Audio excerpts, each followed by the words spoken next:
আসসালামু আলাইকুম ওয়া রাহমাতুল্লাহ।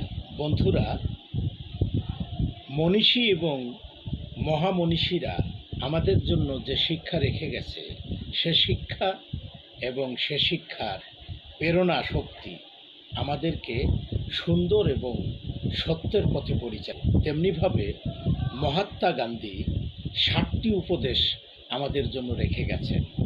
1 নাম্বার হচ্ছে, কর্ম ছাড়া সম্পদ নয়, সচেতনতা ছাড়া আনন্দ নয়, চরিত্র ছাড়া জ্ঞান নয়, নীতি ছাড়া ব্যবসা নয়, মনুষ্যত্ব ছাড়া বিজ্ঞান নয়, স্বার্থ ত্যাগ ছাড়া ধর্ম নয় এবং নীতি ছাড়া রাজনীতি নয়। বন্ধুরা, এই 7টি উপদেশ যদি আমরা আমাদের জীবনকে পরিচালিত করার জন্য ব্যবহার করি, তাহলে সত্যি আমাদেরকে রাজস্ব কর্মকর্তা